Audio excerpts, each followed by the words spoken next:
बडगाव तालुक्यातील गिरणेवरील जामदा डावा व उजव्या कालव्यांवरील सतत वाहणाऱ्या पाण्यामुळे मोठ्या प्रमाणात पाण्याची नासाडी, अपव्यय व अति पाण्यामुळे प्राणीहानी, मनुष्यहानी सह शेतकऱ्यांच्या पिकांचे अतोनात नुकसान देखील होत होते.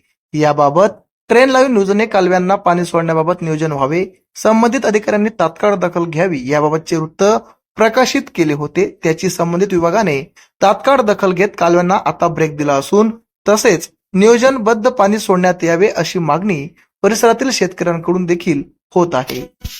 कन्हैया निंबा पाटील या रहिवासी असून आपल्या इथे आता हा तुम्ही पाट बघू शकता. हा पाट त्यांनी शेवटी म्हणजे रब्बीच्या हंगामाला पाट चालू केला.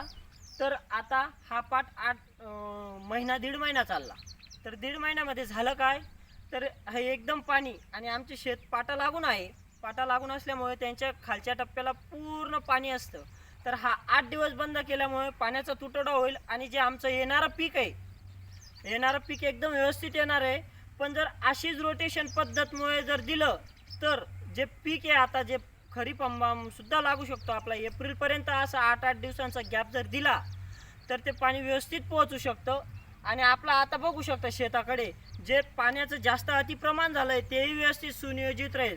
तर पाट खात्याला विनंती आहे, शेतकऱ्यांकडून मी सगळ्यांना विनंती करतो की अशाच पद्धतीने पाट खात्याने पाणी सोडलं, 8 दिवसाचा ब्रेक जर दिला. कारण की बघा, तुम्ही जर एकदम पाणी पित राहिले स्वतःच्या उदाहरणावरून, तसंच आहे जवळच्या शेतकऱ्यांना थोडा तोटाही होतो. त्याच्यामुळे पद्धतशीरच पाट खात्याने पाणी सोडावं ही सगळ्या विनंती आहे. पाट खात्याला रोटेशन पद्धतीने आता तुम्ही नियोजन करावं ही अशी विनंती आहे सगळ्यांना. आमच्या चॅनलला लाईक करा, सबस्क्राईब करा, बेल आयकॉनवर क्लिक करा आणि शेअर करायला विसरू नका.